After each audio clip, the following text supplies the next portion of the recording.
Malandro é malandro, mané é mané. Aí, doutor, esse malandro é de verdade. Não sobrou nem a piada lá. Não tem flagrante porque a fumaça já subiu pra cuca, diz aí.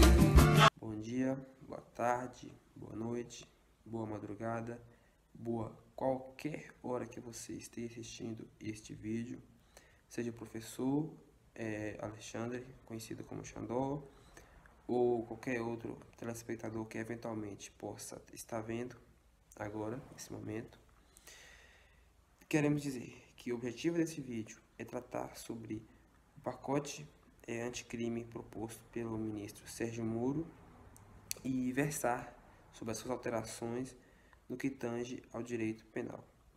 Esse grupo, esse trio, é composto por Isaac Novaes, Gessé Paz, que sou eu, o Alisson Pessoa. Primeiramente, será tratado sobre as alterações que o projeto propõe no que tange aos princípios do direito penal. Posteriormente, tratar sobre alterações do projeto que diz respeito aos conteúdos que foi abordado em sala de aula do direito penal. E terceiro, versar sobre as alterações do projeto propõe no que tange ao direito penal no tempo. Agora sim, por último, que vamos tratar da nossa opinião. Mas de antemão quero ressaltar que o objetivo deste vídeo é meramente educativo, instigá-los ao debate, e a nossa opinião será assim apenas para concluir o vídeo, mas o grande objetivo é que você que esteja assistindo forme a sua e proponha e continue o debate, né, que vamos propor para vocês. Espero que gostem do vídeo. Meu nome é o Alisson e vou discorrer um pouco sobre os princípios constitucionais do direito penal relacionado com o projeto de lei anticrime de Sérgio Moro. O primeiro princípio que eu pude perceber foi o princípio da proporcionalidade, que diz que a gravidade da pena deve estar em proporção com a gravidade do dano provocado pelo agente. Nesse caso, dá a entender que o Sérgio Moro, em alguns casos, ele não está contente com essa proporção, porque ele quer mudança em algumas penas. Tem também o princípio da intervenção mínima, ou última ratio do direito penal, que no caso do direito eleitoral, quer a inclusão do item A no artigo 350, tratando do crime de caixa 2. Tem também o princípio da individualização da pena, que elenca os tipos de penas previstos e nesse caso aí desse projeto de lei trata muito sobre a pena de reclusão em regime inicial. Tem também o princípio da igualdade ou isonomia, que diz que todos são iguais perante a lei, sem distinção de qualquer natureza. Mas, nesse caso aí, diz que em agentes reincidentes, a pena inicial deve ser de reclusão em regime fechado. Mas, a meu ver, isso fere esse princípio, pois ele cometeu um crime anteriormente, já pago sua pena. Ele deixa entender que não vai estar em igualdade com os demais por causa desse dispositivo. Tem também o princípio do devido processo legal e o princípio da presunção de inocência, que o advogado ele terá que marcar previamente, agendar previamente com a direção do presídio para falar com o seu cliente do processo. Isso, sem dúvida, vai atrapalhar muito o processo. Tem também o princípio da presunção de inocência, que o acusado poderá fazer acordo diretamente com o Ministério Público, indo de costas com um dos seus direitos inalienáveis, que é o direito de defesa, e indo por cima de todo o processo existente no Brasil, que pode levar pessoas inocentes à prisão nesse caso. Tem também o princípio da insignificância, que diz que se os crimes for de reduzido potencial ofensivo ou insignificantes, não contará como práticas reincidentes caso ele pratique um crime mais forte futuramente. Bom, no que tange aos conteúdos dados em sala de aula, com relação ao projeto anticrime, destaco alterações em dois institutos. Primeiro, que é o da excludente de licitude, e segundo, da legítima defesa.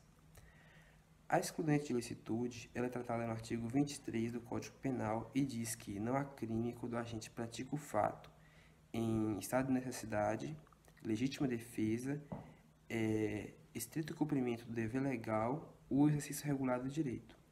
Mas o pacote anticrime propõe a anexação de um parágrafo que eu peço licença agora para ler. O juiz poderá reduzir a pena até a metade ou deixar de aplicá-la se o excesso decorrer de excusável medo, surpresa ou violenta emoção. A crítica aqui vem que o agente de segurança pública ele já é treinado para lidar com situações de medo, de violenta emoção, de risco. Então, aqui não há que se falar em um parágrafo especificamente para isso. Ao meu ver, é desnecessário e abre brecha para a banalização de erros e abusos que possam ser cometidos por agentes de segurança pública. Segundo, sobre o Instituto da Legítima Defesa, eu vou ler, peço licença para ler o que o Código Penal diz. Entende-se em legítima defesa quem, usando moderadamente dos meios necessários, repele injusta agressão atual ou iminente a direito seu ou de outro. Isso é o que diz o artigo 25 do Código Penal. Porém, o projeto anticrime prevê a anexação de dois incisos, que novamente eu peço licença para ler e depois trazer minhas considerações. O agente policial de segurança pública que, em conflito armado ou em risco iminente de conflito armado, previne injusta e iminente agressão a direito seu ou de outro. E o policial ou agente de segurança pública que previne agressão ou risco de agressão à vítima mantida refém durante a prática de crimes. Conjuntamente com o que eu li sobre a excludente de licitude, que excusava medo, violenta emoção, que eu já falei, e junto com a legítima defesa, destaco que a brecha que eu vejo, na minha opinião, para legitimar abusos que vem acontecendo recorrentemente.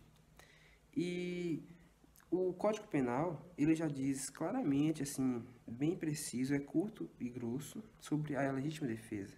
Não há que se falar em dois incisos especificamente para o policial ou agente de segurança pública, sendo que o Código Penal é abrangente para todo cidadão, independentemente da sua função.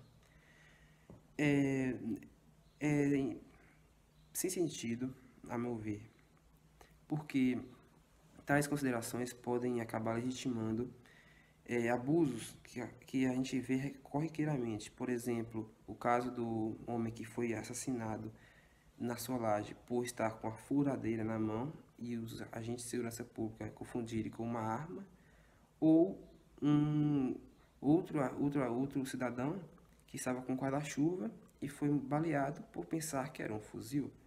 Então, isso acaba legitimando, banalizando práticas que devem ser punidas por agentes de segurança No pública. que diz respeito à lei penal no tempo, podemos falar sobre prescrição. No projeto de lei diz que se a pessoa tiver em embargos em tribunais superiores, não contabilizaria a prescrição. E isso ocasionando dessa forma uma alusão à lei penal no tempo. É isso que ocorre no projeto de lei do senhor juiz. Por fim, Sérgio o Moro. nosso grupo tem como entendimento de que o projeto não se torna tão eficaz como ele é disseminado na mídia, por boa parte da mídia. A gente não diz que ele em sua totalidade é ineficaz. A gente acredita que existem pontos que devem sim ser aproveitados e colocados em prática, como investimento em tecnologia e uma maior ação da polícia em investimento.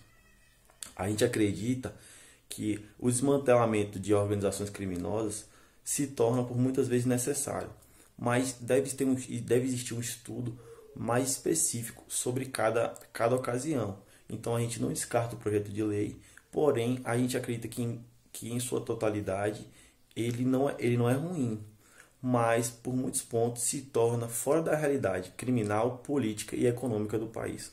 Um forte abraço e muito obrigado.